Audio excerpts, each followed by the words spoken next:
You arrive here again at the end of another long day, eyes heavy, shoulders carrying more than you meant to, and a small, stubborn part of you still scrolling instead of sleeping.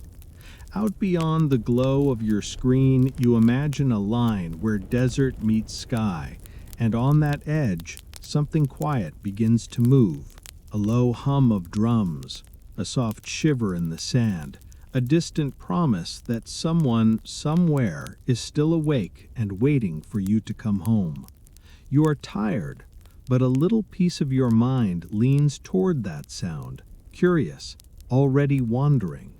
So before you get comfortable, take a moment to like the video and subscribe, but only if you genuinely enjoy what I do here.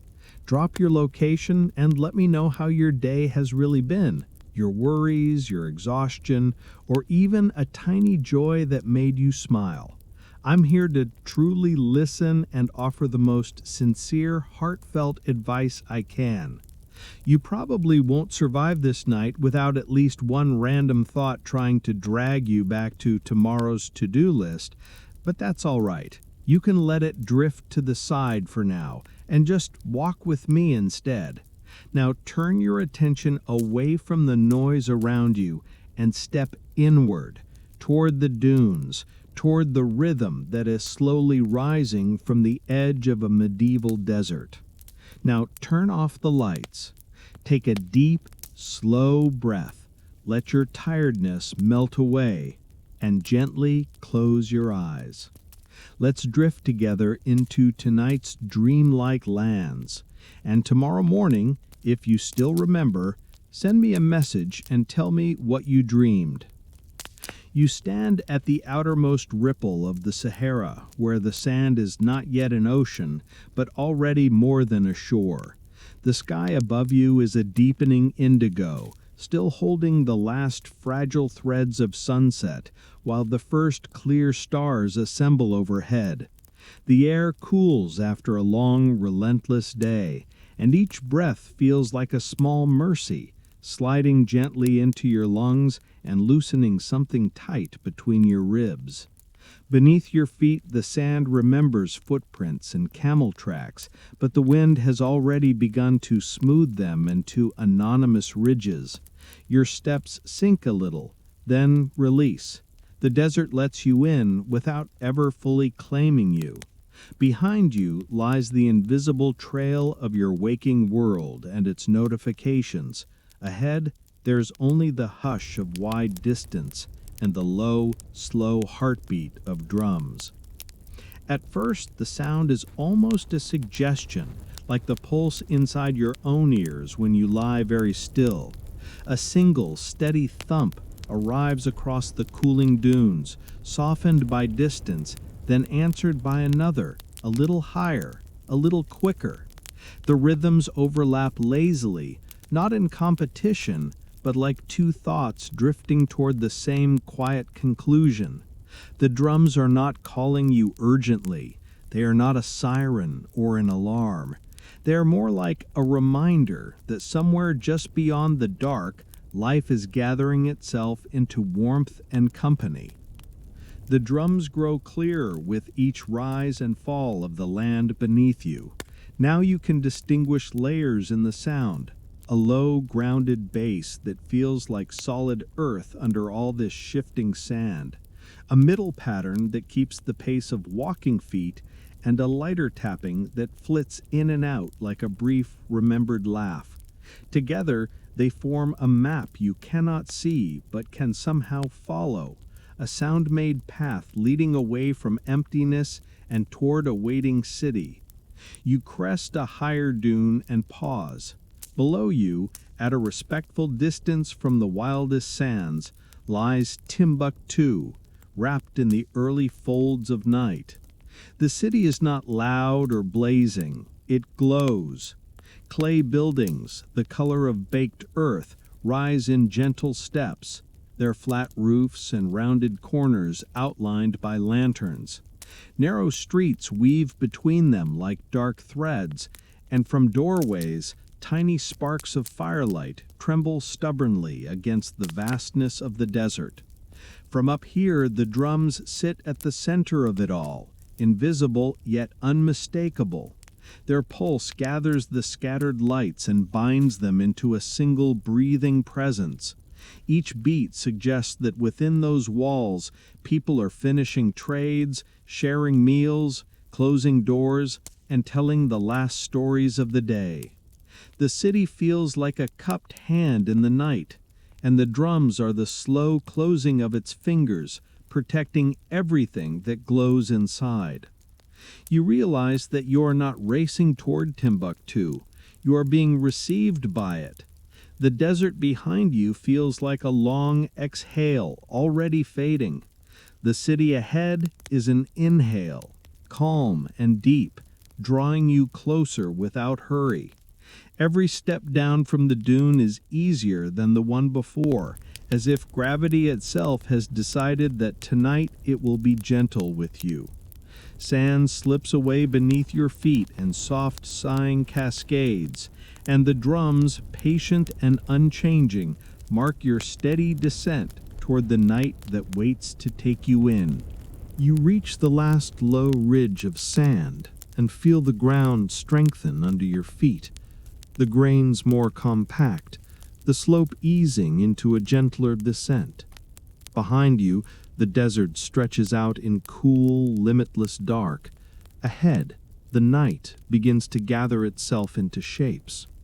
The air feels warmer here, as if the day has left a little of its heat tucked into hidden corners, waiting for someone to notice. The walls of Timbuktu rise from the edge of the dunes like the desert deciding to stand upright.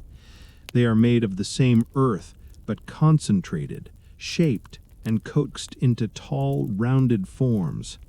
Lantern light clings to them in scattered patches, turning rough clay into soft gradients of gold and brown. Small windows are cut into the surfaces, some dark, some pulsing with the slow breath of oil lamps. It looks less like a human construct and more like a living thing that has learned how to glow. The drums are close now, almost level with your heartbeat. Out among the dunes, they were a distant suggestion. Here, in front of the walls, they feel deliberate, arranged, like a message being patiently repeated until your tired mind can catch up. A low, steady beat underpins everything, a broad line that seems to point toward the city's center. Above it, quicker strokes flicker in little clusters, hinting at side streets, corners, smaller gatherings. You cannot translate any of it, but you feel that you do not need to. Your feet understand well enough. The gate stands open, its wooden doors folded back along the inside of the walls. Iron bands cross the planks, worn smooth where hands and shoulders have brushed them for years. Above the arch, short beams jet outward like ribs, catching the lamplight and throwing tiny shadows upward. The opening itself is nothing theatrical, nothing grand. It is just wide enough for carts and camels and latecomers like you, slipping in at the end of the day when most things are already decided. Inside the walls, the first street accepts you without ceremony. The ground underfoot is firm, packed by countless footsteps into a shallow, smooth channel, the middle slightly lower than the sides. Lanterns hang from beams that jut out of the walls, their flames protected by clay or metal housings. The light they cast is modest, pooling on the ground in overlapping circles, leaving stretches of darkness between them. Your shadow grows long, shrinks to almost nothing, then lengthens again as you move from halo to halo, briefly present and briefly erased. Between the drums and the lamps, the city begins to draw itself around you. Each low stroke of the rhythm seems to sketch the main path ahead. Sharper taps signal openings to your left and right. When the sound thickens, you sense a wider space nearby. When it thins, you feel the street narrowing, the walls leaning in a little closer. It is a quiet kind of navigation, softer than street signs, kinder than maps. You do not have to concentrate, you only have to keep walking and let your body match the pattern. The air carries layers of scent that arrive in small drifting waves. There is dust close to the ground, dry and faintly metallic. Above it, smoke from charcoal and wood, a little harsher at first, then mellowing into warmth. From one direction comes the sweetness of dates and dried fruit. From another, the sharper pull of cumin, coriander, and something peppery. A darker note lingers beneath it all. Leather, drying slowly after another day of being cut, stitched, worked by hand. Breathing becomes less about taking in oxygen and more about taking in evidence that other lives are moving calmly around you. The lamplight does for the city what you wish your brain would do for your memories. It edits. Cracks blur, harsh corners soften, rough textures become gentler. The day's sharpness drains out of the surfaces around you, and as it does, some of the sharpness inside you drains away too. Thoughts that felt urgent a few hours ago lose their edge. Questions that once pinned you in place loosen their grip. The drums keep beating, steady and patient, like someone tapping your shoulder every few seconds to remind you that you are still here, still moving, still allowed to arrive. Ahead, the street curves, and the sound of the drums deepens in that direction, gathering like water in a basin. You feel the pull of it in the same quiet way you feel gravity, not as a command, but as an invitation. There is nothing to decide, really.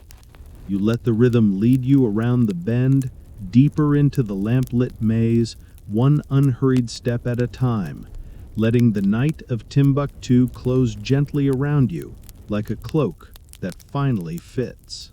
The curve of the street loosens like a slow exhale, and the narrow walls fall back to reveal a wider space where the city has gathered itself into color and movement. The drums are no longer a distant lure or a muffled guide. Here they sit in the very center of things, steady and sure, sending their pulse out like invisible threads to tie the night together. You feel the change before you name it. The hush of the alleys yields to a low, layered murmur. The air warms again, and light blooms more generously across the packed earth. You have stepped into the night market, and it is breathing in time with the drums. Each slow beat seems to draw people inward from all directions, traders finishing their last sales, children darting in and out of shadows, figures carrying baskets balanced on their heads as if the weight is an afterthought. On the next beat, the square exhales. Footsteps shift, hands move over goods, coals flare, and 1,000 tiny decisions are made under lantern light. It is busy, but not frantic. There is no fluorescent glare, no blaring slogans, just the patient tidal rhythm of a city that has done this for longer than you can imagine. Lanterns hang at different heights from wooden beams and ropes, their light overlapping like soft ripples on a pond. Some burn steady with thick, golden flames, others flicker with the occasional stubborn sputter, as if reminding everyone that fire is still a wild thing at heart. The glow slides over clay walls and woven mats, over faces, fabrics, and piles of goods, creating a world made mostly of warm edges and gentle shadows. You move more slowly here, not because you decide to, but because the space insists on it. The first stall you pass is a small mountain range made of spices. Conical mounds of powdered color rise from wide, shallow baskets. Deep red that hints at heat, mustard yellow that seems to glow even without the lamp, earthy browns, smoky oranges, and a green so dark it is almost black. The air above them is perfumed and complex, sharp and sweet and bitter all at once. A hand stirs one of the piles with a wooden scoop, sending up a brief, fragrant cloud that reaches you like a question. Somewhere inside your head, the part of you that once cared about deadlines now wants to categorize smells instead. Next comes leather. Hides hang in strips and panels, some still bearing faint patterns from the animals they once protected. Finished bags and sandals line the front of the stall, their surfaces glossy in some places, matte and worn in others. The scent here is heavier, thicker, a combination of tanning smoke, oils, and thyme. You trail your fingers along one strap as you pass, feeling the firmness give way to surprising softness. It is easy to imagine this leather traveling farther than you ever will, crossing deserts on someone else's shoulder while you lie in bed trying to fall asleep. Further along, textiles spill from another stall like a river that forgot how to be water and decided to be cloth instead. Indigo-dyed cloth, deep and rich, folds into itself in shadowed stacks, while lighter fabrics patterned in white and pale sand tones catch and hold the lantern light. Simple geometric designs repeat across their lengths, small triangles and lines that hint at stories without ever fully telling them. A woman's hands, efficient, practiced, fold and refold the cloth, setting each piece down with the same care you wish you had given your own thoughts today. The drums keep everything stitched together. They sit slightly elevated at one side of the square, a small cluster of instruments resting on the ground or on low wooden stands. The players' faces are focused but relaxed, eyes half-lidded, hands moving with the kind of confidence that comes from long familiarity. Some strokes land with the assured weight of a footstep, others tap lightly at the skin, almost playful. The rhythms repeat, shift, and circle back, never abrupt, always giving you time to adjust. You realize a little belatedly that your breathing has fallen into step with them. Food stalls send up their own quiet signals. Smoke rises in thin blue columns from grills, carrying with it the scent of roasting meat and flatbread crisping at the edges. Metal pans hiss as something is turned, lifted, set down again. Piles of dates glisten, tiny and sticky, near baskets of nuts and bowls of olives. Clay jars of water and other drinks sit in the cooler shadows at the back, beads of moisture clinging to their sides. Your stomach, which has spent most of the day quietly tolerating your anxiety, now remembers that it has simpler wishes: warmth, salt, sweetness, enough. You notice how people move around one another here, the ease with which paths intersect and diverge. A hand briefly touches a shoulder to signal passing, a small tilt of the head acknowledges it, and then both bodies continue, unruffled. Children weave through the crowd with practiced agility, drawn toward whichever stall currently holds something shiny or sweet. An older figure stands with arms folded, watching the flow with the peaceful vigilance of someone who has seen countless nights just like this. There is no rush to be anywhere else, no anxious glances at glowing screens, no invisible race to keep up. The market exists in its own measured time, and now so do you. You feel yourself being gently adopted by this rhythm, not as a guest of honor, but as one more ordinary presence the night is willing to carry. You are neither central nor invisible. You are simply here, walking slowly beneath lanterns while the drums keep the dark from becoming empty. The worries you brought with you, the unfinished tasks, the awkward conversation, the messages left unread, become small, distant things, like campsites fading behind you in the dunes. Ahead, there is only this square, this heartbeat, this easy, unhurried breathing of a market that will keep exhaling long after you finally drift off. Slowly, the center of the market begins to loosen its hold on you. The square still hums around the drums, but you notice that at its edges, the sound thins, stretching into quieter streets where the night waits in a different way. You stand there for a moment, letting your gaze drift from one lantern-lit lane to another, and you feel it, a softer pull, not toward goods or food or company, but toward something more hushed, more inward. The rhythm shifts almost imperceptibly, same heartbeat, but now with a slower, more thoughtful echo beneath it, like a mind beginning to settle after a long, busy day. You follow that quieter thread without really deciding to. Your feet turn away from the densest cluster of stalls and slip into a side street where the lamps hang farther apart. The spaces between pools of light grow longer, allowing the dark to reclaim a little more of the ground. The market's scents begin to fade behind you, less spice, less smoke, less roasted sweetness, and in their place comes the cool, dry breath of clay and old wood. The drums are still there, behind and around you, but their edges blur, wrapped by distance and walls into a softer, more contemplative murmur. The alley widens by degrees, like someone slowly opening their hand. Walls pull back, doors give way to lower, broader facades, and then you step into another open space, not loud, not crowded, but quietly awake.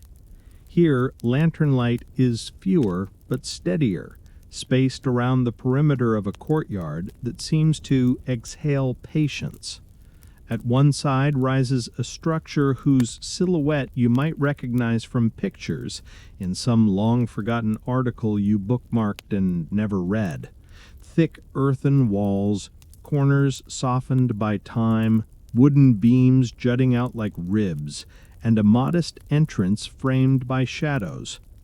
This is one of Timbuktu's houses of learning. But tonight, you come to it not as a researcher craving facts, but as a tired traveler in desperate need of a soft thought. The building does not loom, it sits, solid and unhurried, like an elder who has no need to raise their voice. The drums from the market drift into the courtyard in diluted form, more vibration than sound now, like a distant reminder that life goes on while you slip into this smaller, quieter orbit. You move toward the doorway, where lamplight spills out in a warm, narrow band. It stretches along the ground, catching dust motes that float lazily in and out of its path. When you step through, the temperature changes again, cooling as the thick walls hold the desert's heat at bay. The air smells faintly of old leather, dry paper, and the lingering trace of ink, now long dried but somehow still present. It is the opposite of your overflowing digital world. No notifications, no pop-ups, just the slow accumulation of pages that only move when someone touches them. Each page is copied slowly, deliberately, the way you wish your thoughts would sometimes behave instead of sprinting 5 steps ahead into anxiety. Each manuscript is the result of someone sitting still enough to capture a piece of the world in looping lines and careful dots, trusting that there will be another night, another reader, another pair of hands. A thin stream of sand has crept in under the door, a small shimmering tongue of desert that refuses to stay outside. You watch as it pools quietly against the threshold, waiting for someone to sweep it back where it belongs.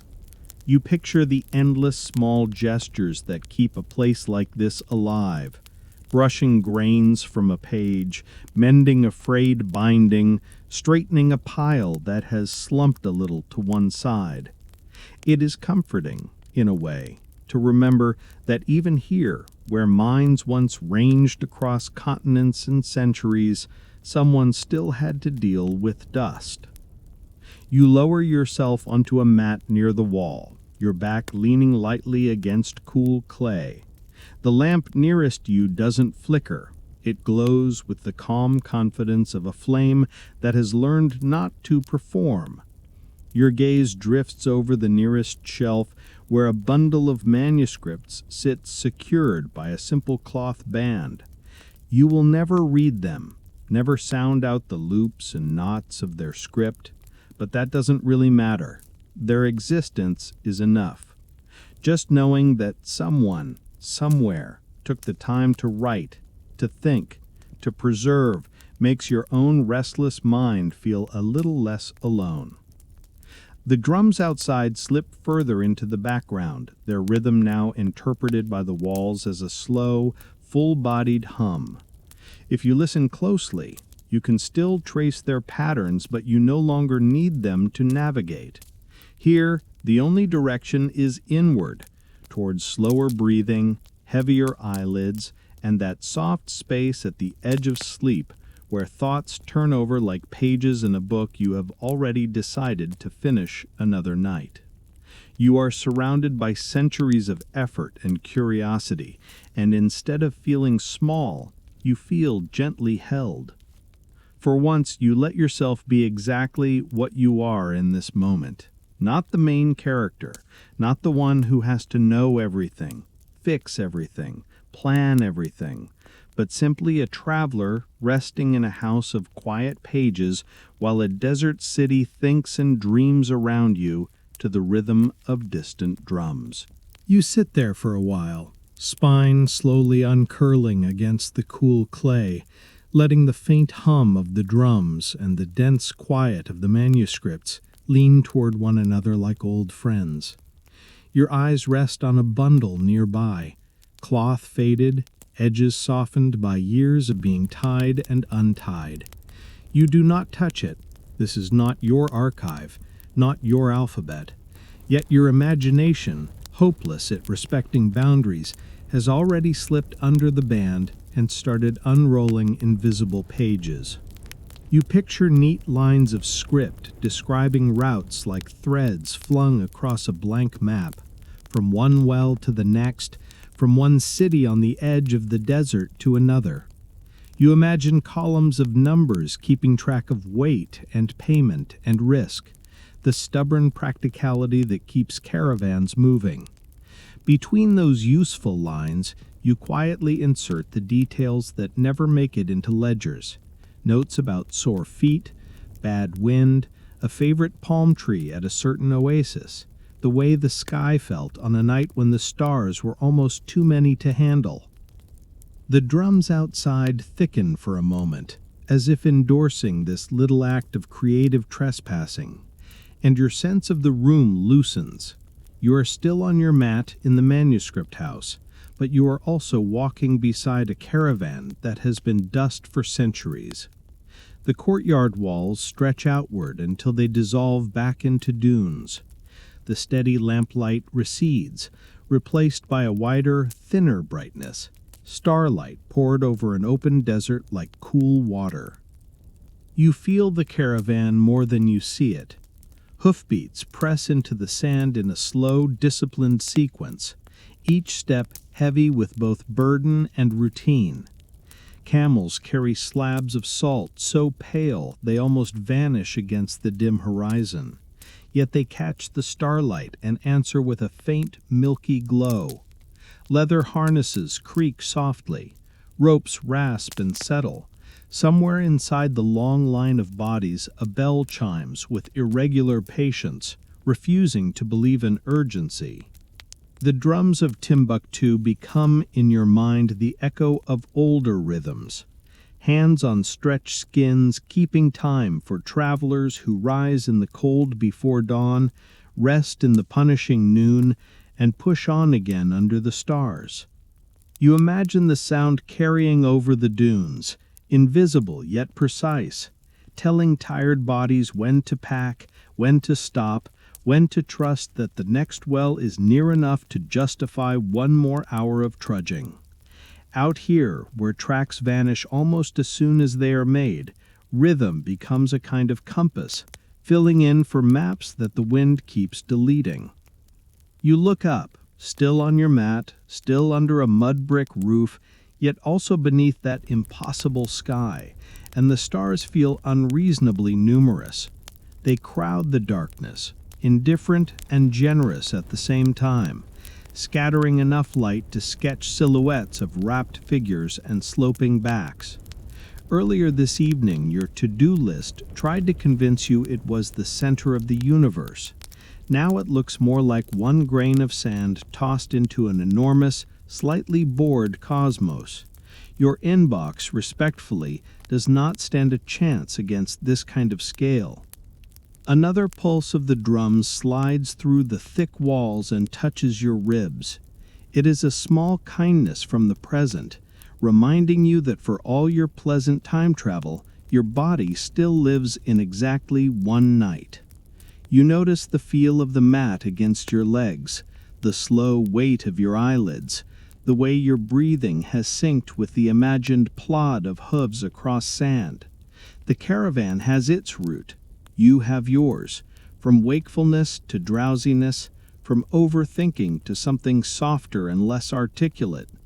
Your thoughts drift toward oases, those improbable commas in the long sentence of the desert.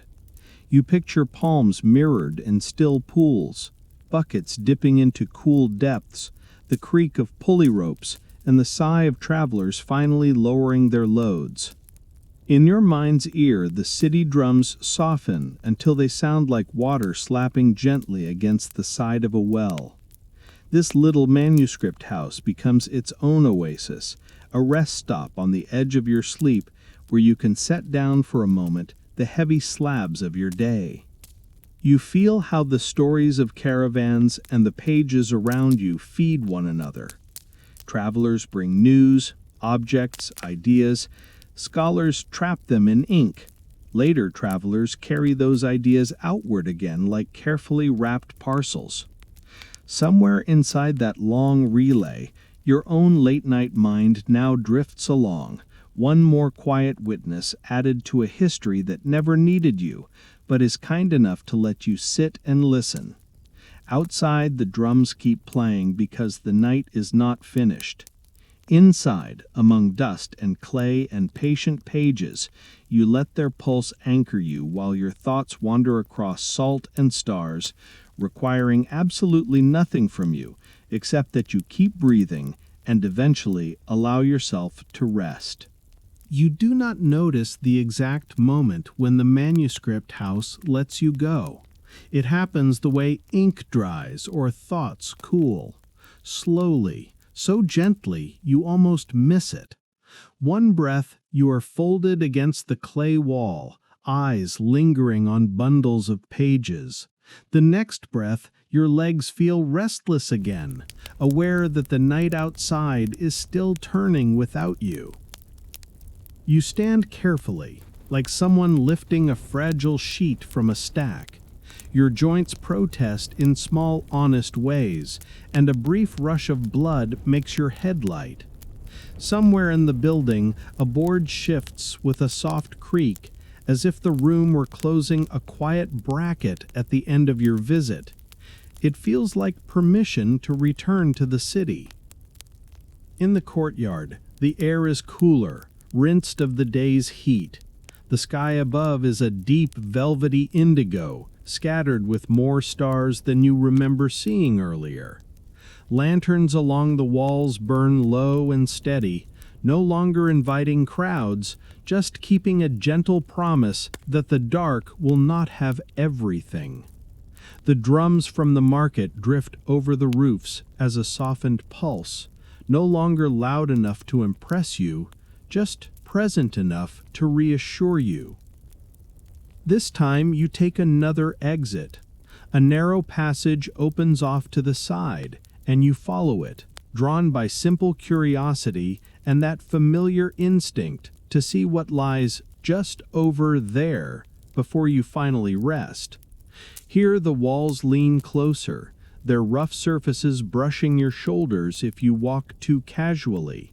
When your fingertips trail along the clay, grains of sand cling briefly to your skin, a reminder that even these solid shapes are made of something that once moved. At first, the drums still read like clear instructions. Their main beat seems to come from ahead and slightly left, a low, confident line you can lean on. You let your feet answer it, turning corners without much thought, pleased by the feeling that you can read this sound map as easily as a glowing navigation app. The alley rises a little, twists, then dips. Each shift in the rhythm feels explainable, at least for a while. But the houses rise higher above you, upper floors projecting outward until the strip of sky shrinks to a jagged ribbon. Wooden beams cross overhead, close enough that you instinctively duck beneath one or two. The passage tightens, then unexpectedly splits into 3 narrow corridors, each swallowed by darkness after a few paces. You stop and listen. From the left, the drums sound a little louder, so you drift that way. After 10 steps, the rhythm suddenly blurs, bouncing off unseen corners and arriving in chopped, overlapping fragments. You turn back and try the middle path, only to find the beat distant and thin, as if you had walked away from it altogether. The right-hand corridor offers only a muddled echo, more confusing than helpful. There is no crisis, no sharp spike of fear. You are not trapped. You are not truly in danger. You were simply turned around in a network of alleys other people walk half asleep. Still, the realization loosens a faint thread of unease inside you. Your mind, eager as always, tries to use this as proof that you are equally lost in your real life, in plans, in deadlines, in conversations you replay at midnight. For a moment, the walls seem to press a little closer. You breathe out and let the thought pass like a leaf carried down a gutter after rain. Being lost in a strange city at night is not a judgment, it is just a temporary condition. The air here smells of dust and faint straw, of water that was once stored in jars and has long since been poured out. Behind these walls, people are stretching out on mats, pulling light covers over their shoulders, sliding gradually into sleep. You are close to warmth, even if you cannot yet see it. You listen again, more patiently. In the square, the drums were simple, one clear pattern sitting above all others. Here, the sound breaks apart as it strikes the walls, scattering into small, disorganized pieces. Quick taps arrive late, deeper thumps smear together. It feels for a moment like having too many apps opened in your mind, each one tugging at a different corner of your attention.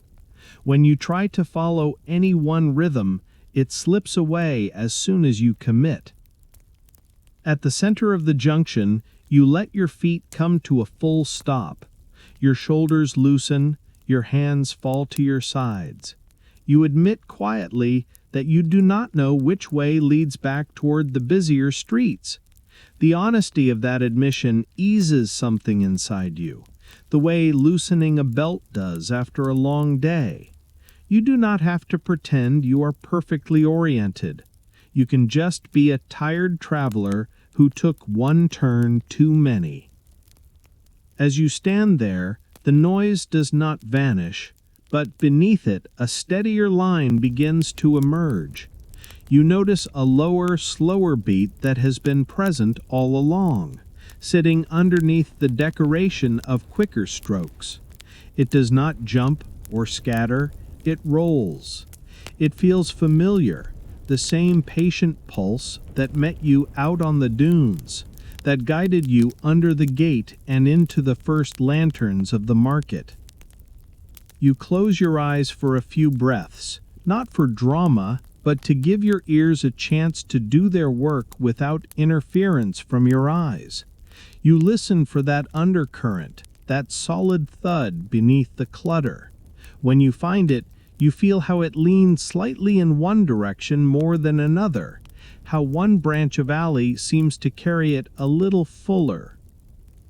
You open your eyes and choose that path, not because you are entirely sure, but because you have decided that certainty is not required tonight. You step forward again, following the low, reassuring rhythm through the clay-walled dark, trusting that it will eventually widen into streets with more light, more voices, and somewhere ahead, a place where you can finally lie down and let your own thoughts fall quiet. The alley you choose narrows before it widens, as if testing your resolve.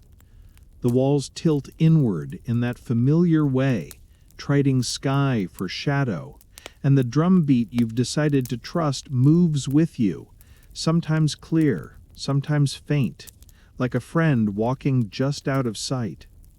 Your footsteps sound different here, less hollow.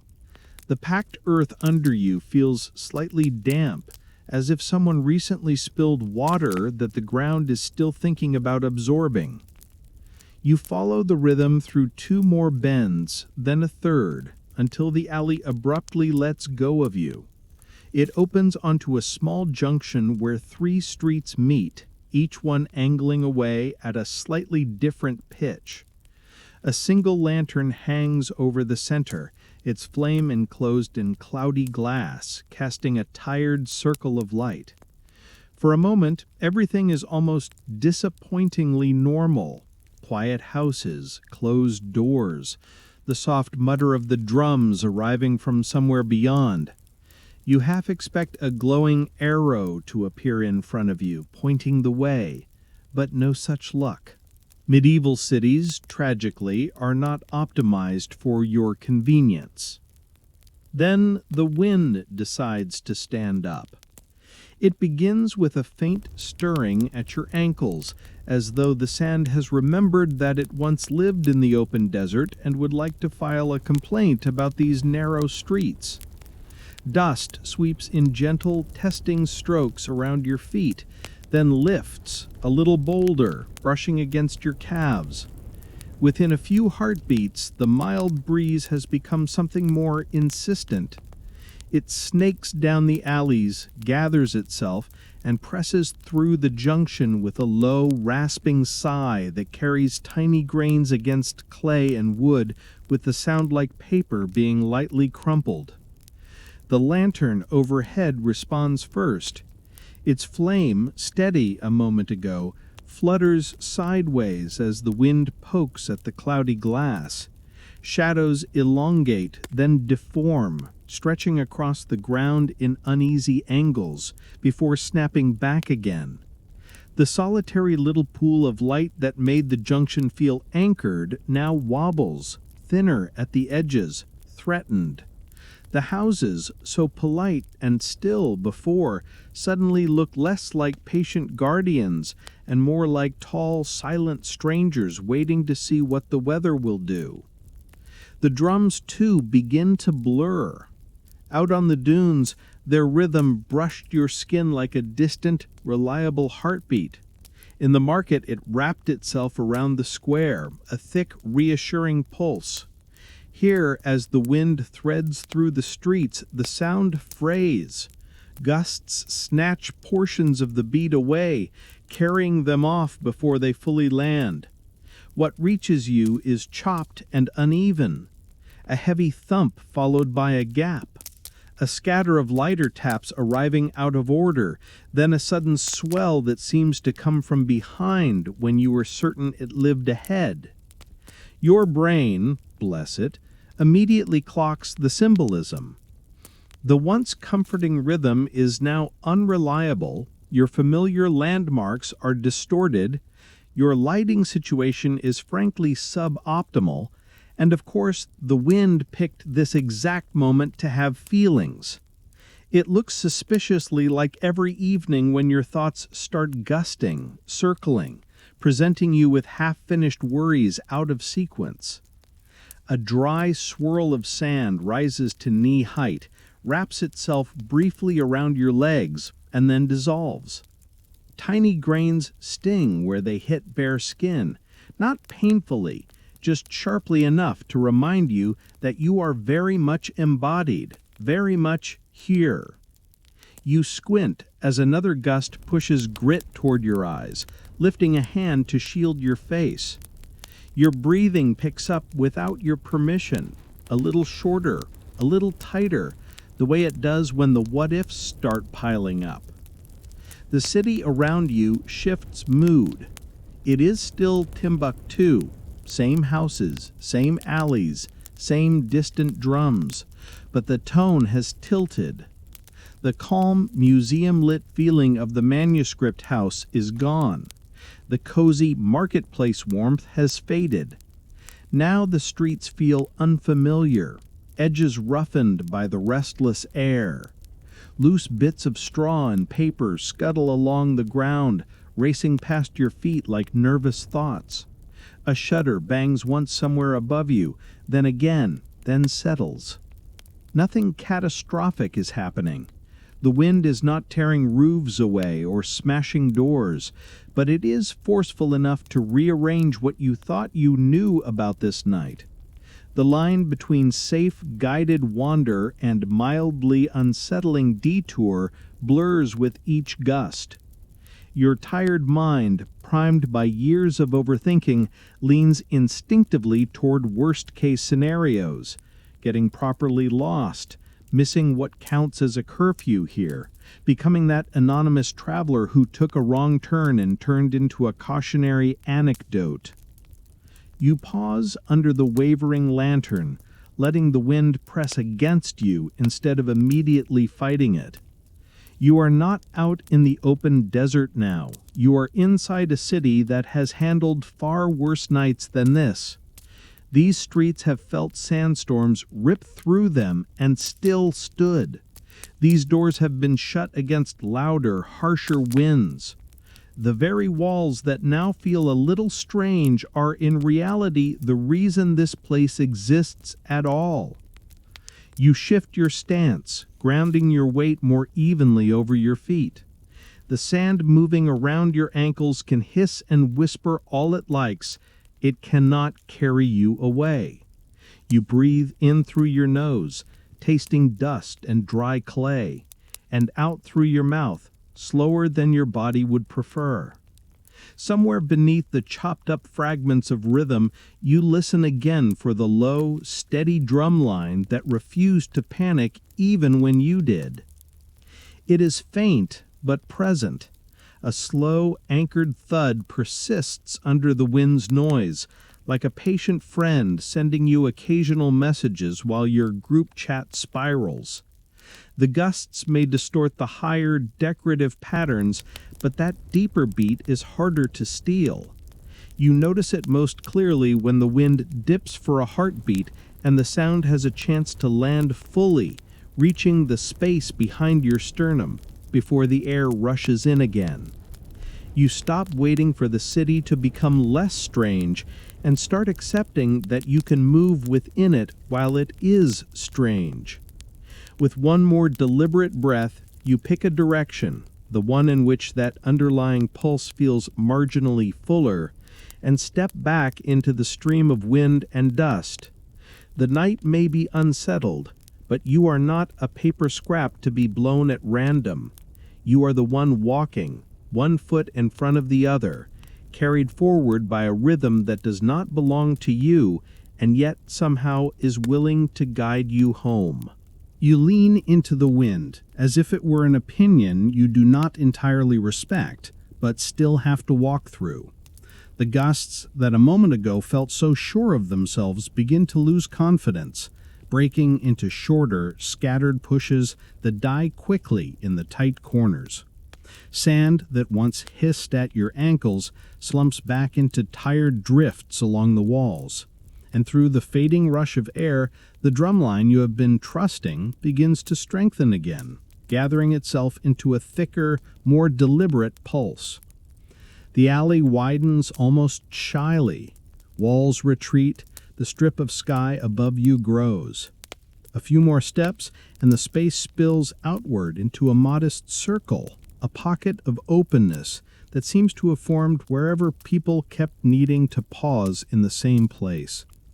Here, the wind has room to move, so it calms down, circling the edges instead of ramming straight through. Lanterns on short poles or hanging from ropes throw overlapping pools of light onto the ground, revealing scuffed dust, smoothed patches where someone has swept, and the worn outline of favored sitting spots. It feels less like a marketplace and more like a shared breath the city takes between busier streets. At its quiet center sit the drums. They rest on the earth in a loose ring, some squat and wide, others taller, skins pulled tight and gleaming in the lantern glow. Around them forms a second ring, drummers sitting with backs straight and legs folded, hands hovering in a calm readiness that suggests they have done this on more nights than they could ever count. There is nothing theatrical about them, yet the attention they give their instruments makes the place feel gently sacred, the way a kitchen becomes sacred when someone cooks in it with love. The rhythm that brought you here resolves into several interlocking patterns. One drummer holds the low, steady beat that has been your anchor all night, a grounded thud that lands like a footstep you can trust. Another weaves quicker strokes between those beats, stitching the spaces with light taps. A third drops in offbeat accents, small jolts that keep everything from flattening into a metronome. Together they create something that feels less like a song and more like a language your body understands before your mind does. Around the edges of the circle, people move in quiet conversation with that language.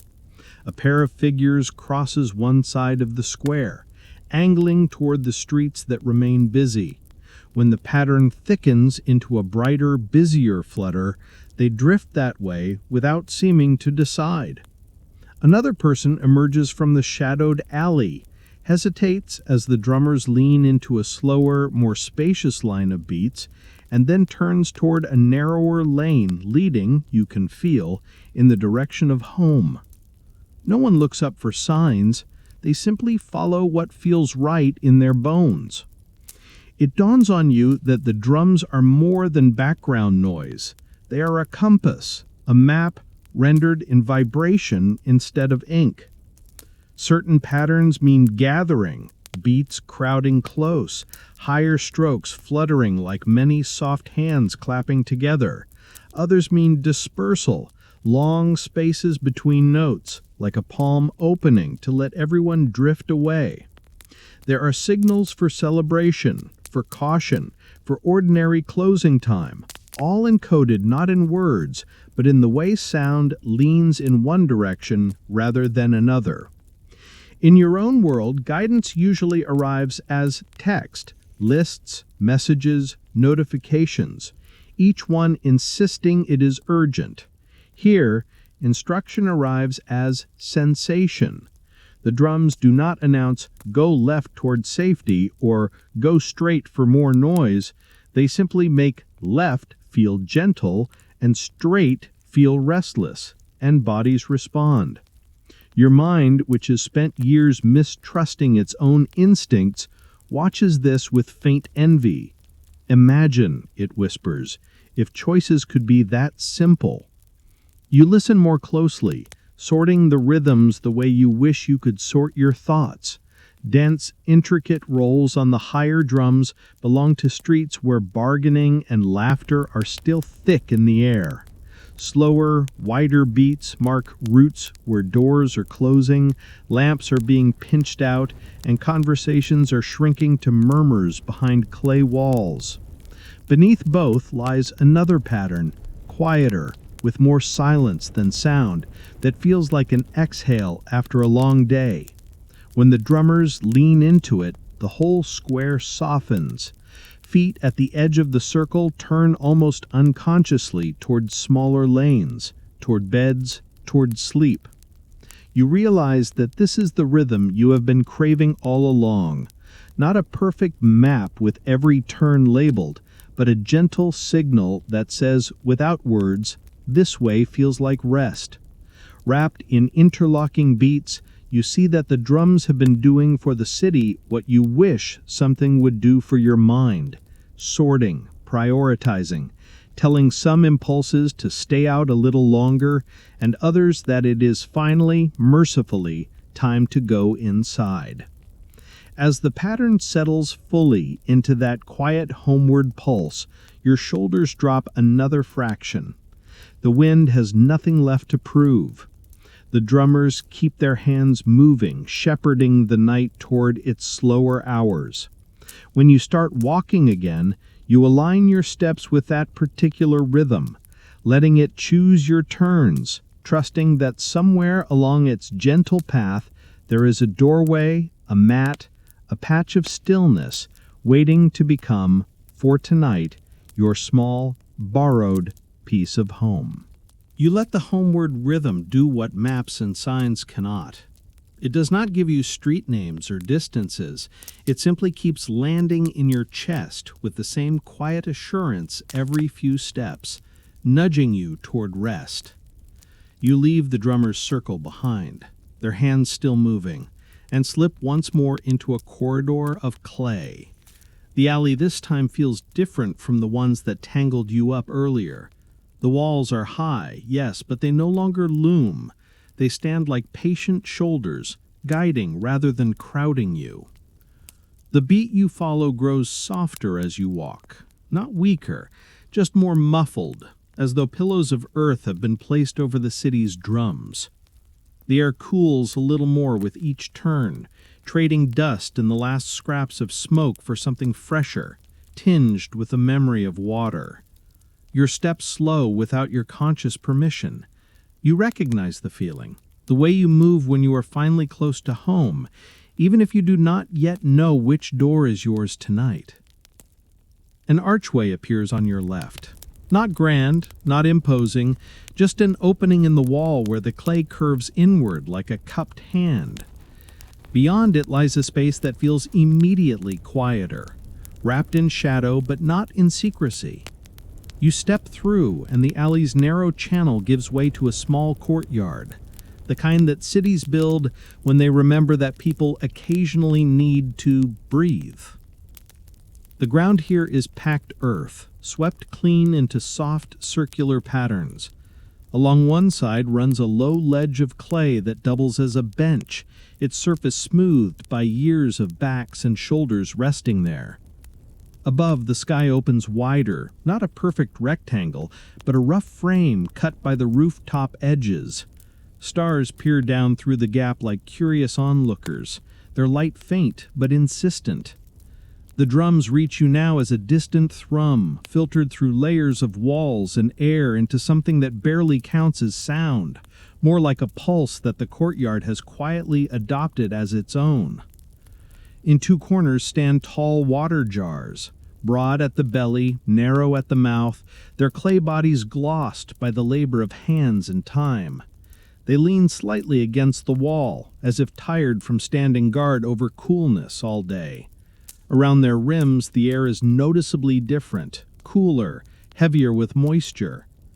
The outside of one jar wears a thin sheen of dampness that catches the lantern light in a dull, comforting way, like sweat on a forehead that has finally earned the right to rest. You drift toward them, drawn by a thirst you had politely ignored under the distraction of getting lost. Even without lifting a lid, you can feel the promise held inside. Water that has waited in the dark, unbothered by wind or sand, patient as a held breath. You imagine cupping your hands into that depth, the shock of coolness against warm skin, the way your throat would recognize the touch and soften around it. You think about how ridiculous it is that most of your day's urgency did not involve anything as simple and important as this. On the opposite side of the courtyard, a narrow doorway stands half in shadow. Its wooden frame is worn where palms have pushed against it, and above it a small slit in the wall glows faintly with lamplight. You recognize the feel of it, the same paper and ink air you breathed back in the manuscript house.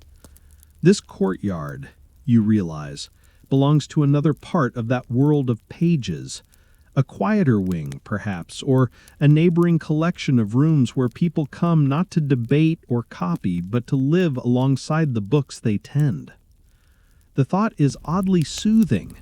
Somewhere behind those walls, someone is probably rolling up a last scroll for the night, covering an inkwell, blowing out a lamp. The same hands that spend the day tracing letters across fragile pages also fetch water from these jars, sweep this ground, adjust these lanterns. Scholarship here is not the disembodied thing your own world sometimes turns it into. It sweats, it drinks, it sleeps. You, who have spent too many nights trapped in your head, find comfort in the idea that knowledge can share a courtyard with laundry lines and water jugs. You lower yourself onto the clay bench, feeling its coolness seep through your clothes into your back and shoulders.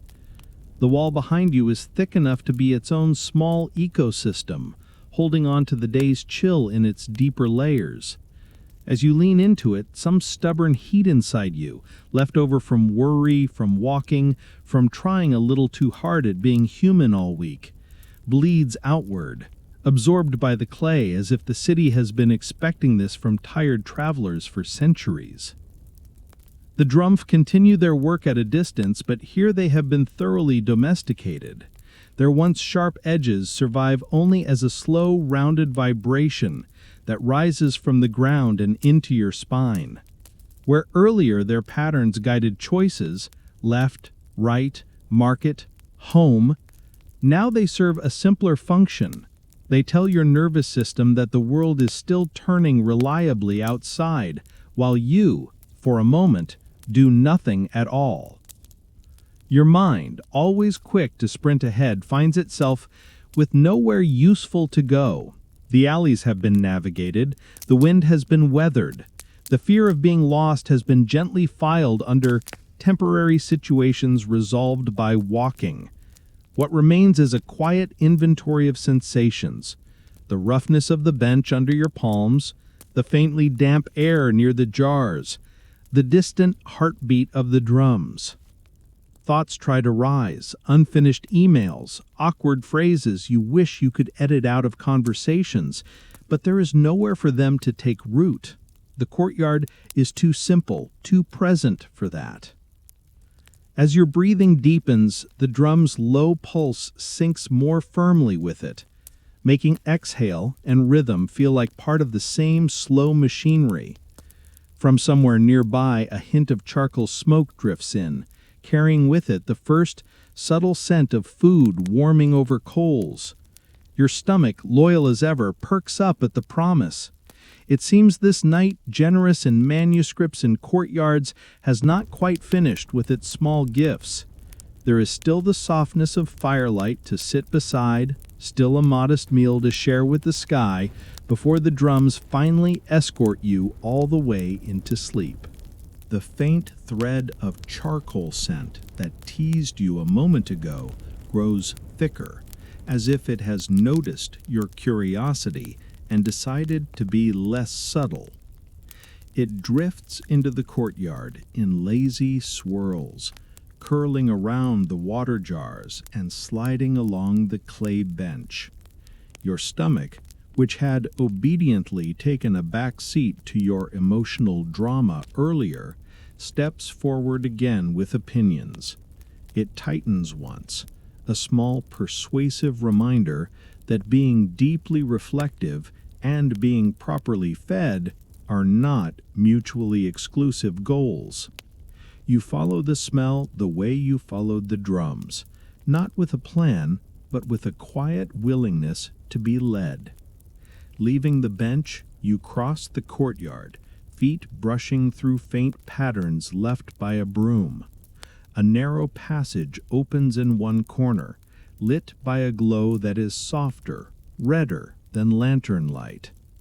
You step into it and feel the temperature rise a few degrees, the air thickening with smoke and something savory that your brain, at this point, is keen to label simply as yes. The passage widens into a smaller, inner court where the knight has decided to sit down and get comfortable. Here, a low brazier, made of clay, holds coals that have burned past their fiercest brightness and settled into a steady, smoldering red. Above them rests a grate and a shallow pan, blackened by time and use. Flames lick lazily at the underside, more interested in warmth than spectacle. Sparks occasionally jump, startled by some invisible shift, then float upward and fade into the dark like brief, failed attempts at becoming stars. Around the brazier, people sit on mats or directly on the packed earth, shoulders relaxed, knees drawn up, movements slow and economical. They tear pieces from flat rounds of bread, fold them, dip them into a simple stew that steams gently in a clay pot near the coals. The stew smells of lentils or beans, perhaps a little onion, maybe a hint of spice that has traveled far in small sacks. Bowls pass from hand to hand. No one rushes. The meal is not an event, it is a conclusion. You are not an intruder here so much as one more late-arriving animal drawn to the promise of heat. A space on a mat opens with the casual inevitability of water making room in a bowl. A hand gestures, a nod acknowledges you, and just like that, you are part of the circle. No grand ceremony required. It is the opposite of your usual social calculus. No need for introductions, backstory, or curated small talk. Just the quiet understanding that everyone has carried something through the day and is now setting it down beside a fire. A piece of bread finds its way into your hand. It is warm, slightly crisp at the edges, soft in the middle. When you tear it, steam escapes in a thin sigh, carrying the smell of flour and heat. You dip it into the stew, and the first bite is as uncomplicated as you secretly wish most of your decisions could be. Hot, earthy, filling, undeniably good. Your body responds with the kind of immediate gratitude that does not need words. Shoulders loosening another notch, jaw unclenching enough to admit that perhaps things are not entirely terrible after all. Nearby, a small metal kettle squats on the coals, its sides darkened, its handle wrapped in cloth. The water inside murmurs to itself, on the edge of boiling, but in no hurry to arrive. Eventually, it is lifted, tilted, and poured into cups or small glasses. The liquid inside is dark, fragrant, bitter with tea or coffee, and softened with something sweet. When it reaches you, the cup warms your hands in a way that feels suspiciously like therapy. You lift it, inhale, and take a careful sip. The heat travels down your throat and settles in your chest like a second, quieter fire, one that burns only anxiety and leaves the rest of you intact. Above the courtyard, the sky does its usual overachieving performance. Stars crowd the darkness in layered patterns. Some you might recognize from your own hemisphere, others you have only seen in diagrams, all of them ignoring the fact that you are tired and would very much like them to slow down so you can process their existence properly. Lines form in your mind between certain points of light, tracing shapes you half remember from childhood books, hunters, animals, abstract tools whose meaning you've forgotten. The longer you look, the more the constellations feel like riddles, not answers. Each cluster of stars seems to ask a quiet question. How far? How long? How many nights like this have unfolded under our gaze? Your brain, trained by years of tests and metrics, instinctively wants to solve something, to pin down distances, calculate light years, categorize. But under the influence of firelight, steady drums, and a full stomach, it gradually surrenders. These particular riddles are not here to be solved tonight. They are here to stretch your sense of time until your current worries look adorably tiny. Sparks from the brazier keep trying out for the role of miniature stars, launching briefly into the air before fading against the sky. You watch them rise and disappear and cannot help drawing parallels to your own thoughts, the way certain ideas flare up, claim center stage for a moment, and then, if you do not feed them, wink out quietly. Not every worry needs to become a bonfire, you remind yourself. Some are better off as single sparks that you acknowledge and let the dark absorb. Around you, the small movements of the courtyard continue, a hand reaching for more bread, a shoulder shifting, coals being nudged with a stick to expose a deeper glow. No one fills the space with noise.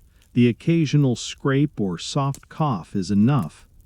The drums from the city, now truly distant, keep up their slow end-of-night rhythm, a low commentary that blends with the crackle of coals and the quiet clink of metal.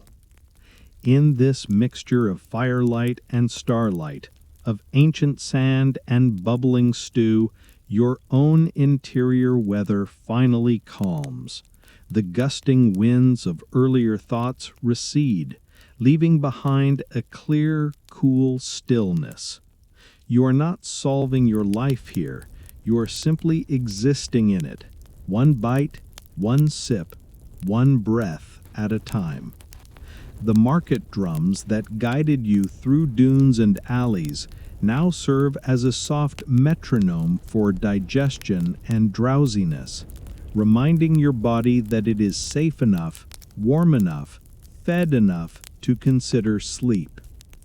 When the last crust of bread is gone and the cups sit empty, turned upside down on the packed earth, the fire is coaxed into a lower glow. Coals are spread, sparks die, and the courtyard settles into a dimmer, more intimate hush.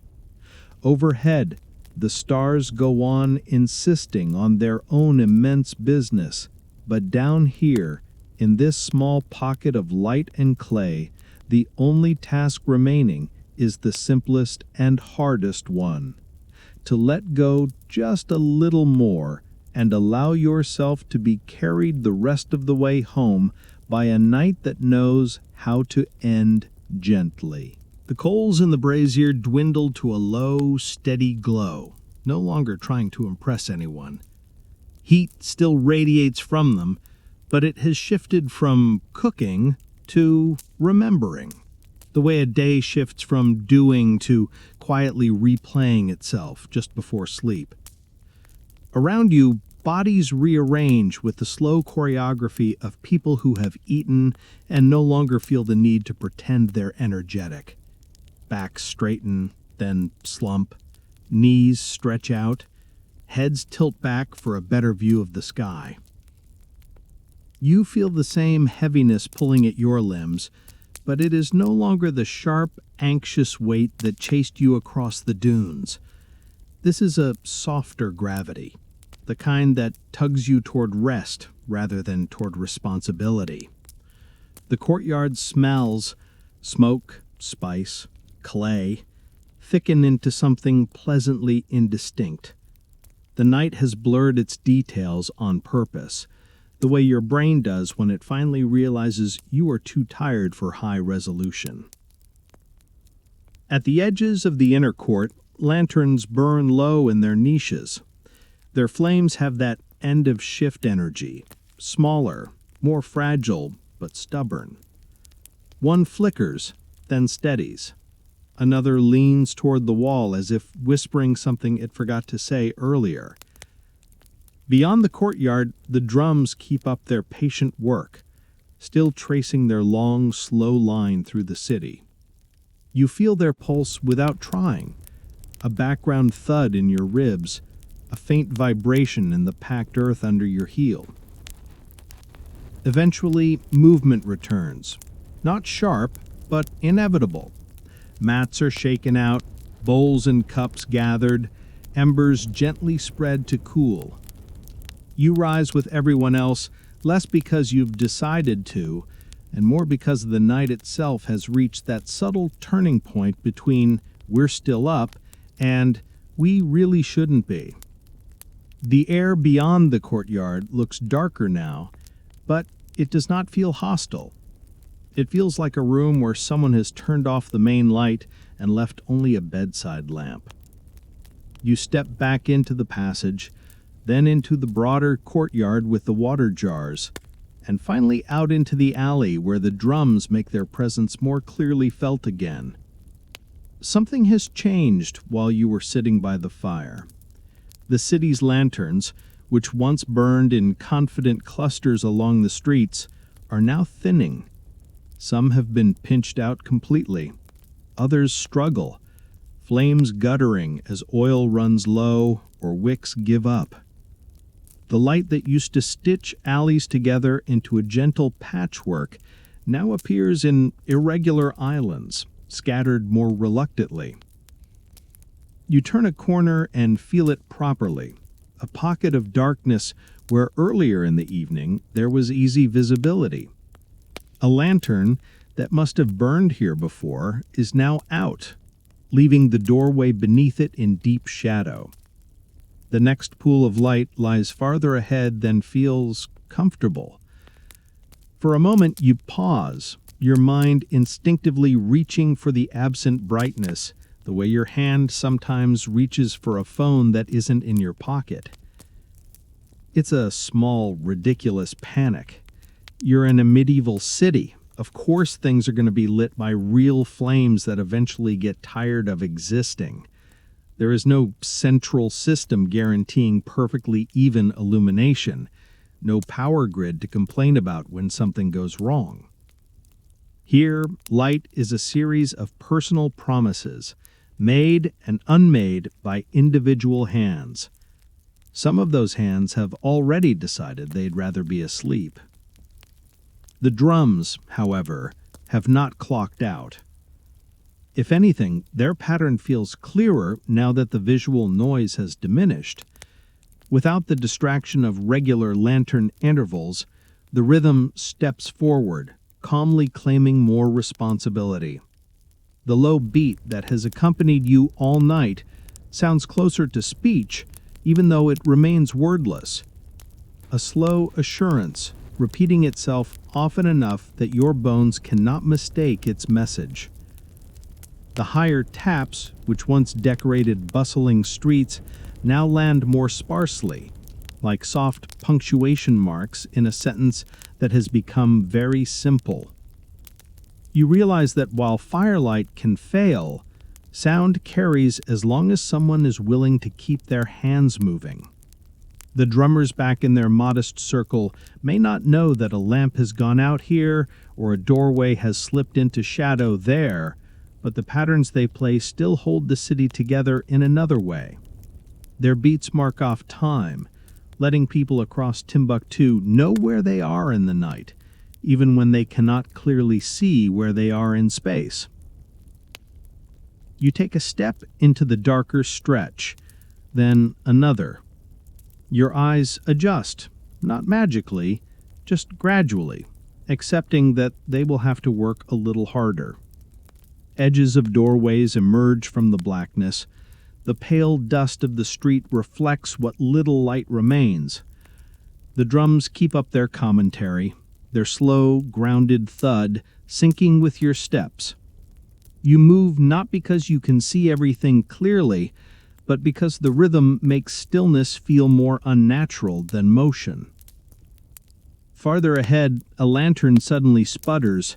Its flame shoots up, then shrinks, then leans sideways, scattering unstable shadows across the walls. For a heartbeat, the alley looks like a different place entirely. Stretched, warped, unfamiliar. Then the flame steadies, chastened, and the world slides back into its previous shapes, as if nothing had happened. Your heart, which briefly sped up, settles again, grudgingly impressed by how much power such a small patch of fire still holds over your nervous system. You think of all the times your own inner lights have sputtered like that. Moments when motivation collapsed, moods tanked, outlooks darkened. Those dips always felt permanent from the inside, as if the glow would never recover. But watching this lantern flail and then regain its composure underlines something your anxious brain consistently forgets. Instability is part of the process, not the end of it. Wicks get trimmed, oil gets replenished, mornings happen. The drums underscore this thought with almost rude obviousness. Their rhythm does not flinch when the lantern misbehaves. It does not speed up in sympathy or pause in concern. It just keeps walking its invisible loop around the city, unbothered by the local drama of any one flame. In that stubborn steadiness, you find an odd comfort. Your life may flicker, your feelings may swing, but somewhere under all of it, there is a slower, more durable beat that does not care about your performance and does not stop when you get dramatic. You move on, passing under another lamp that has been turned low, its flame little more than a coal on a string. Ahead, a larger, more reliable glow marks the mouth of a broader street.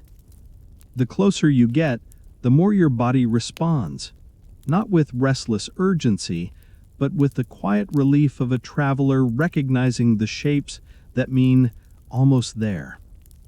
The drums shift again, their patterns opening just enough to feel like a hand gesturing forward. You follow, letting the sound rather than the thinning light be the thing that tells you the city still holds you, even as it tucks itself in. The broader street receives you like a slow river taking in a stray current. After the tight alleys and wavering lanterns, the extra space feels almost extravagant. Clay facades step back just enough to loosen your breathing, and the strip of sky widens overhead into a calm, dark banner. A few sturdier lamps line the way, not bright but dependable, their flames guarded in deeper casings the wind can no longer bully. Here, the drums thin to a single steady thread.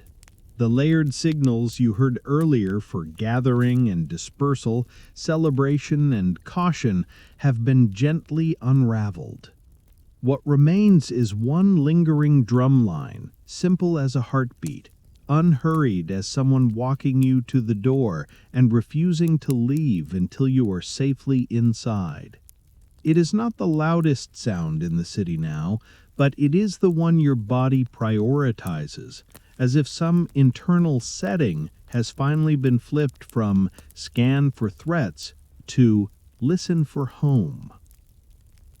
You follow it past the night's last small movements, a stall half disassembled, a tethered animal shifting once in its sleep, a mat rolled and leaned against a wall. Somewhere a door opens briefly for a breath of cooler air, then closes with a soft, decisive thud that the next beat swallows almost at once. The city is not fully asleep, but it has clearly put on its night clothes and stopped performing for anyone.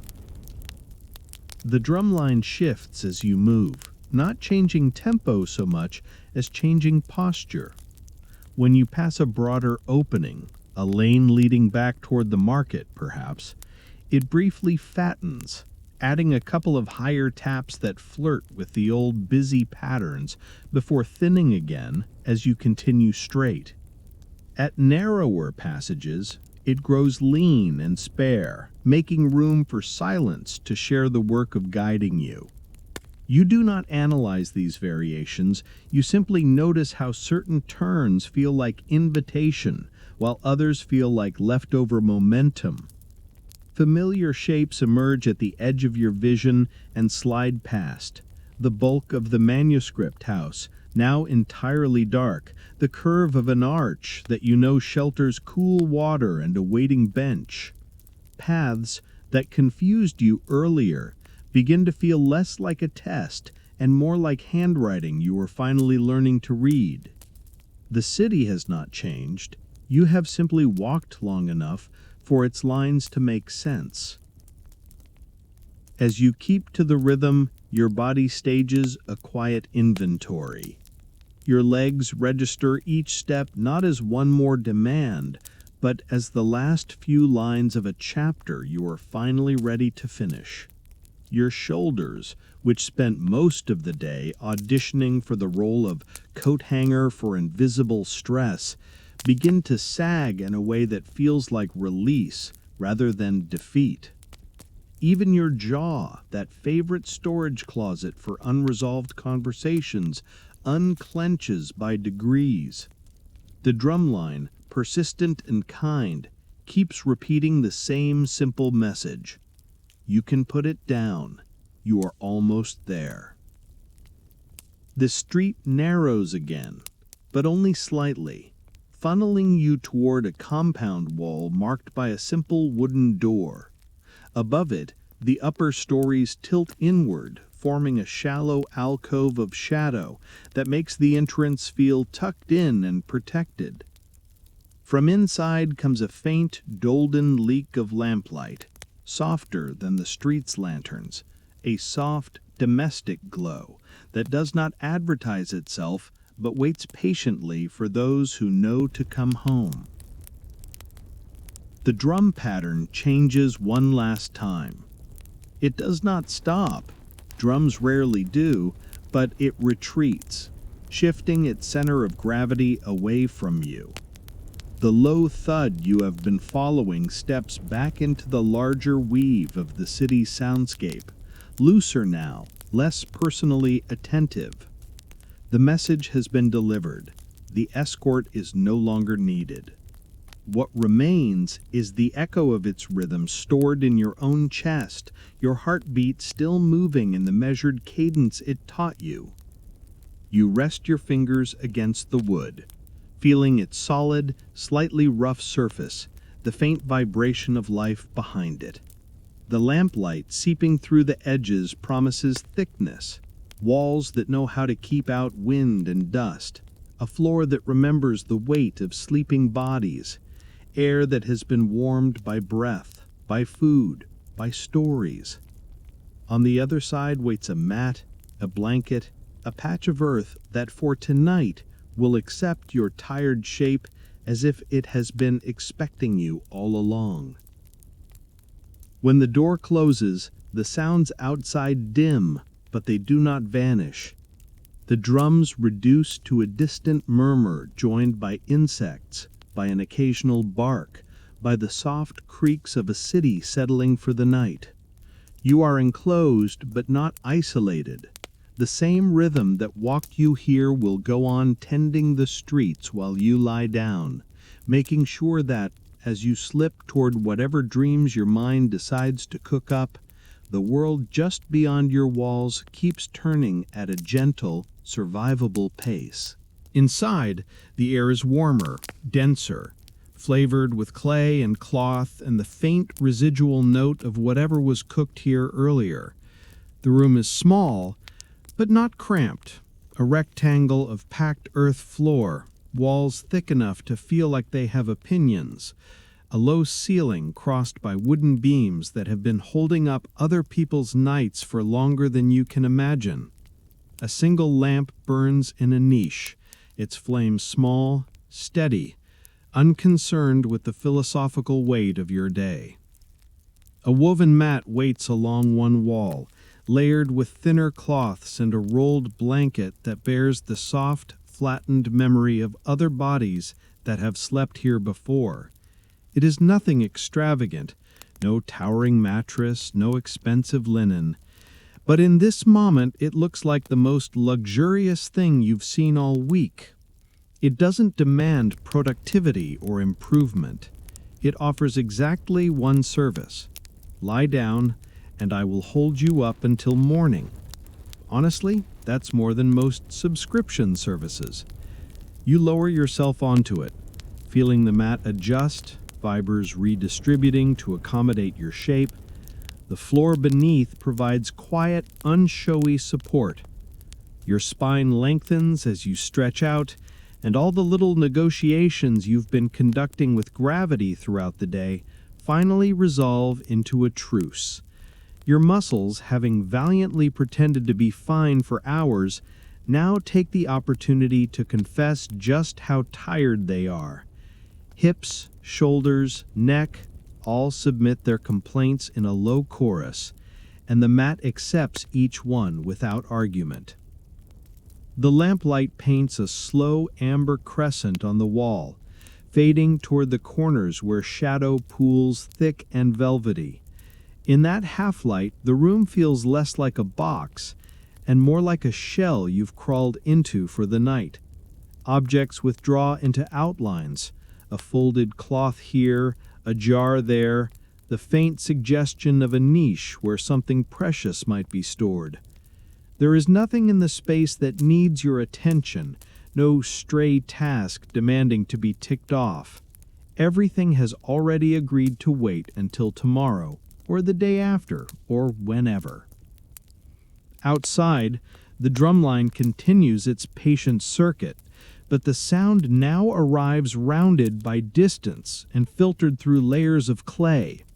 You hear it less with your ears and more with your bones, a slow, reliable pulse that threads through the mattress, up your spine, and into your rib cage. It feels like the city breathing around you, exhaling its last scraps of bustle, inhaling the thick, uncomplicated quiet of late night. The patterns that once told you where to turn now tell you only one thing: stay. You close your eyes, and in the darkness behind them, the day replays itself in softened fragments. The dunes come first, the cool sand under your feet, the line where desert met sky, the moment when the drums were barely more than a rumor on the horizon. Then the gate, lamplight clinging to clay, and that first sensation of being received rather than intruding. The market returns as a slow-motion tapestry, cones of spice, rivers of cloth, the shine of leather and dates and brass, all breathing in time with the rhythm. You remember the manuscript house, its thick, patient walls and shelves of quiet pages. The ghost of ink and leather lingers in your imagination, comforting in its insistence that thoughts can be slowed and made tangible, that not everything has to fit inside a notification bubble to matter. The caravan travels across the inside of your skull, too, salt slabs glowing faintly under impossible stars, hooves pressing their measured argument into sand that keeps trying to forget them. The rougher parts of the night surface as well, but even they have lost their sharpness. The moment in the alleys when the drums splintered into confusing echoes, when the wind rose and the lantern over your head flickered like it was auditioning for a disaster movie. Those scenes return now, as if already edited for syndication. The panic is gone, reduced to a footnote. What remains is the memory of finding that underlying beat again, of discovering that beneath all the noise, there was always a steadier rhythm waiting for you to notice it. The circle of drummers in their modest square leaves perhaps the clearest imprint, their hands moving in quiet coordination, faces calm, bodies rooted. It all settles into you as a kind of template for how to exist. Not racing, not collapsing, just holding a pattern that helps other people find their way. You think of how the city responded to their signals without fuss, streets filling up or emptying out, feet turning toward celebration or toward home, all because the rhythm leaned one way instead of another. Gradually, the external sound fades, not because the drums have stopped, they will likely keep playing a while longer, but because your mind has begun to internalize their work. The pulse you hear now is primarily your own heartbeat, softened and slowed by food, by warmth, by the simple fact that you are horizontal and no longer required to make decisions. The market drums that once lived out there, guiding you through dust and alleys and courtyards, have relocated. They have taken up residence behind your sternum, in the subtle timing of your breath, in the way your thoughts begin to move more gently from one to the next. At some point, no one announces it. The city's rhythm quiets fully. The last drumbeat dissolves into the dark, and the night hands the job of keeping time back to the stars and to your sleeping body. When the world begins to brighten again, it does so politely. A pale wash of dawn seeps into the room through whatever small openings the architecture allows, turning the upper corners of the walls from black to deep blue to soft desert gray. You wake slowly, not yanked into consciousness, but nudged. The air is cooler, cleaned by the hours, carrying faint hints of morning, fresh dust stirred by first footsteps, smoke from new fires coaxed into being, and the almost imperceptible crispness that comes before the heat returns. The drums are silent now, their skins resting, hands stilled. Yet as you lie there, listening, you notice that part of you still moves to their cadence. Your breaths fall into the same calm interval they taught you. Your thoughts, for once, do not sprint immediately toward the nearest worry.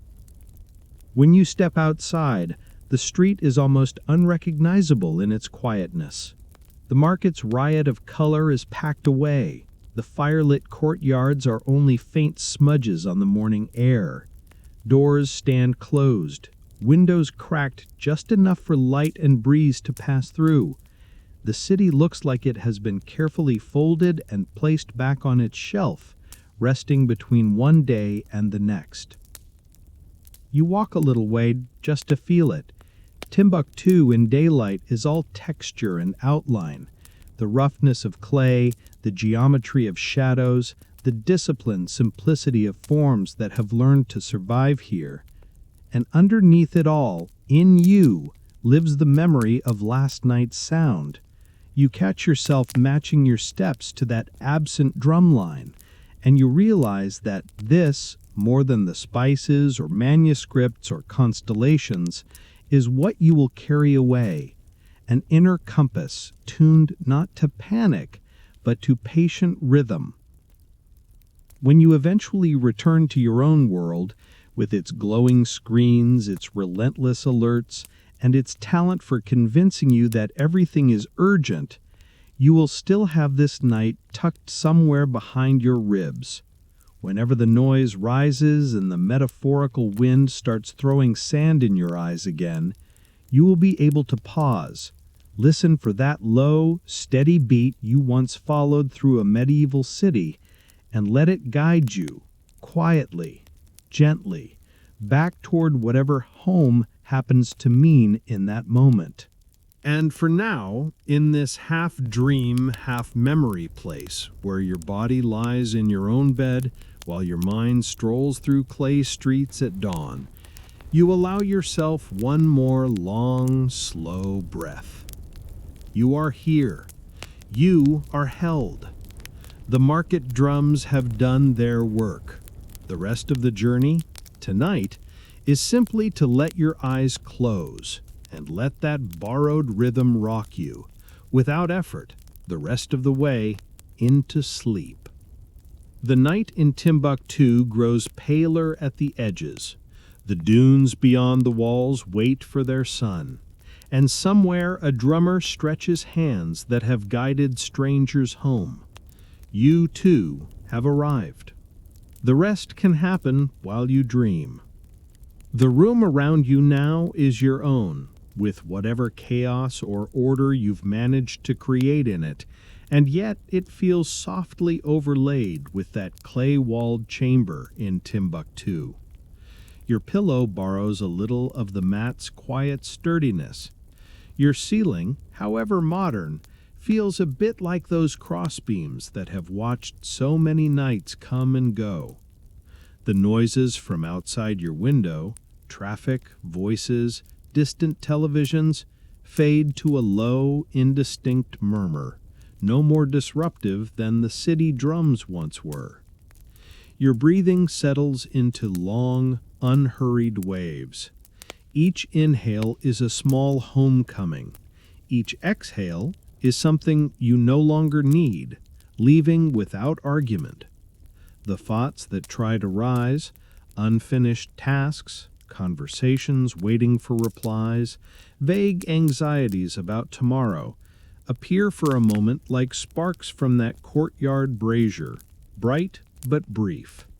You see them, acknowledge them, and then watch them float upward and disappear into darkness that is no longer frightening, just deep and kind. The images of the night rearrange themselves into softer shapes. The dunes blur into a gentle rolling landscape of warmth. The market compresses into a comfortable hum that could just as easily be a cafe, a classroom, a living room back home. The manuscript house shrinks from a grand symbol of knowledge to a single quiet shelf where you keep the pieces of yourself you don't have to understand tonight. Even the wind, which once made the alleys strange, loses its edge and becomes nothing more than a cool hand on your forehead. If your body still holds any last traces of tension, you can imagine laying them down one by one where the city once set its lamps. A knot in your neck left at the gate, a worry about the future abandoned in front of the spice stall, that stubborn self-criticism placed gently on a mat in the manuscript house where dust and time will soften it. You don't have to solve anything. You are allowed, for these hours, to exist without needing to earn it. As you drift deeper, the boundaries between desert and bedroom, between medieval city and modern life, blur in the most convenient way. You are simply a traveler who has walked a long road and been given a safe place to rest. The market drums have become nothing more or less than the soft, steady rhythm of your own heart, assuring you with every beat that you are still here and that you have done enough for one day. Let your eyes stay closed. Let your jaw hang a little looser. Let your hands unclench. The sands will keep shifting. The stars will keep wheeling. The world will keep turning without your supervision. You can leave the watch to the drums, to the wind, to the quiet architecture of the night. All that's left for you is to follow that inner, borrowed rhythm down into the slow, dark, healing part of sleep, where stories rearrange themselves and worries lose their teeth. End of story. Sweet dreams.